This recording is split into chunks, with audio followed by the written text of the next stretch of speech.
வணக்கம். உங்கள் அனைவரையும் மீண்டும் தஞ்சை சமையல் அறையில் சந்திப்பதில் மிக்க மகிழ்ச்சி. இன்றைக்கி நம்ம பார்க்க போகிறது கவுனி அரிசி வச்சு ஒரு கஞ்சி. இதை நீங்கள் பாயசம் மாதிரி பண்ணணும் அப்படின்னா இது கூட ஜவ்வரிசி சேர்த்து பண்ணிங்கன்னா பாயசம் மாதிரி இருக்கும். நான் இன்றைக்கி வெறும் கஞ்சியாக ஒரு பிரேக்ஃபாஸ்ட்டுக்கு எடுத்துக்கிற மாதிரி தான் பண்ணியிருக்கேன். கவுனி அரிசியோட பெனிஃபிட்ஸ் அப்படின்னு பார்த்தீங்கன்னா ரிச் ஆன்டி ஆக்சிடென்ட் இருக்குது. இது ஃபைபர் கண்டென்ட் ஜாஸ்தி இருக்கிறதுனால டயபிட்டிஸ் பேஷண்ட், ஒபிசிட்டி பேஷண்ட்லாம் இதை எடுத்துக்கலாம். ஹார்ட் பேஷண்ட் கூட இது ரொம்ப நல்லது, ஹார்ட்டுக்கு, அதனால அவங்களுக்கும் கொடுக்கலாம். நார்மலாக இதில் ஹை ப்ரோட்டீன் இருக்கிறதுனால குழந்தைங்களுக்கு கொடுக்கலாம். ரொம்ப டேஸ்ட்டாக இருக்குங்க. நம்ம இந்த மாதிரி செஞ்சுருக்க மெத்தட் நீங்கள் செஞ்சு பாருங்கள். எப்படி செய்யலாம் வாங்க பார்க்கலாம். இப்போ நம்ம கவுனி அரிசி, இது இந்த பிளாக் ரைஸ்ன்னு சொல்லுவாங்க கவுனி அரிசி. இதை நான் நல்லா தண்ணியில் ஒரு 8 to 12 hours ஊற வைக்கணும். அதுக்காக நான் அளந்து போட்டிருக்கேன் பாருங்கள். இந்த கப்பால் நான் 3/4 கப் எடுத்திருக்கேன். நீங்கள் எதால் வேணாலும் எடுத்துக்கலாம். உங்களுக்கு எவ்வளோ வைக்கணும்னு விருப்பப்படுறீங்களோ அந்தளவுக்கு எடுத்துக்கலாம். இது மஸ்ட் ஒரு 8 hours மேலே ஊறியே ஆகணும். அதனால் நம்ம இதை தண்ணி ஊற்றி ஊற வைக்கலாம். நீங்கள் காலையில் பண்ணணுன்னா நைட்டே ஊற வச்சிட்டிங்கன்னா காலையில் ஈஸியாக பண்ணிடலாம். பாருங்கள், நம்ம ஊற வச்ச அரிசி நைட் ஃபுல்லாக நான் த்ரூ அவுட் ஊற வச்சுருக்கேன்.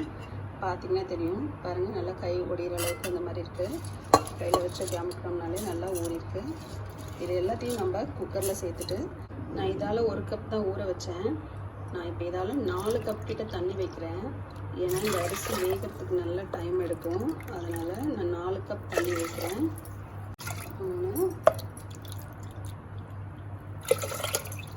நான் 4 கப் தண்ணி வச்சுருக்கேன். பாருங்கள், இதுக்கு தேவையான அளவுக்கு நம்ம உப்பு சேர்த்துட்டு இது நல்லா வேக வச்சுக்கலாம். நம்ம அரிசி தானே ஒன்று எடுத்தோம். நம்ம இந்த அளவுக்கு 3/4 கப்பு வெல்லம் எடுத்துக்கலாம். உங்களுக்கு ஜாஸ்தி வெல்லம் வேணும், ஸ்வீட் வேணும் அப்படின்னு விருப்பப்பட்டால் நீங்கள் 1 கப் கூட எடுத்துக்கலாம். நான் 3/4 கப் எடுத்திருக்கேன். உங்களுக்கு தகுந்த மாதிரி நீங்கள் அட்ஜஸ்ட் பண்ணிக்கலாம். நான் இப்போது 3/4 கப் வெல்லம் எடுத்திருக்கேன். இது லைட்டாக நான் சும்மா தண்ணி விட்டு மண் இல்லாமல் வடிகட்டி எடுத்துக்க போகிறேன். கஞ்சி நல்லா வெந்து குழஞ்சி வந்திருக்கு. இது வேகிறதுக்கு ரொம்ப தாங்க டைம் எடுக்கும். இதில் மற்ற ஒன்றும் வேலை இல்லை, ஆனால் வேகிறதுக்கு டைம் எடுக்கும். நல்லா வெந்திருக்கு பாருங்கள். இப்போ இது கூட நம்ம சர்க்கரை பாகும், தேங்காய் பாலும் சேர்க்கலாம். பாருங்கள், நான் சர்க்கரையை கரைச்சிட்டு பாகா எடுத்து வச்சுருக்கேன். பாகன்னா கம்மி பதம் அப்படிலாம் கிடையாதுங்க, மண் இல்லாமல் கரைச்சி எடுத்துக்கிட்டோம். ஸோ நம்ம இப்படி சேர்த்துக்கலாம். நம்ம தேங்காய் பால் எடுத்து வச்சுருக்கோம். நான் 1 கப் தான் தேங்காய் பால் எடுத்துருக்கேன். அதையும் இது கூட சேர்த்துக்கலாம். நம்ம தேங்காய் பால் எவ்வளோ சேர்த்துக்கிட்டாலும் நல்லா டேஸ்ட்டாக இருக்கும்.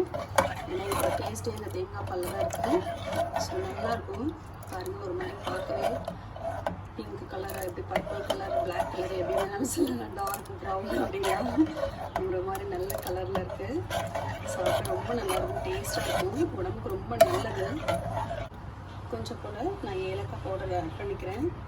இப்போ நம்மளோடது கொதி வந்துருச்சுங்க. நான் சிம்மில் வச்சுருக்கேன். இந்த ஸ்டேஜில் நம்ம ஆஃப் பண்ணிவிட்டு சர்வ் பண்ணுறதுக்கு எடுத்துக்கலாம். உங்கள் எல்லாருக்கும் நான் செஞ்சுருக்கேன் இந்த மெத்தடில் கஞ்சி செய்ய ரொம்ப பிடிக்கும்னு நினைக்கிறேன். செஞ்சுட்டு உங்கள் கமெண்ட்ஸ் எல்லாத்தையும் கமெண்ட் செக்ஷனில் பதிவு பண்ணுங்கள். லைக் பண்ணுங்கள், ஷேர் பண்ணுங்கள். சப்ஸ்கிரைப் பண்ணாதவங்க சப்ஸ்கிரைப் பண்ணிக்கோங்க. நம்ம வீடியோக்களை உடனுக்குடன் தெரிந்து கொள்ள பெல் பட்டனை ப்ரெஸ் பண்ணுங்கள். நன்றி.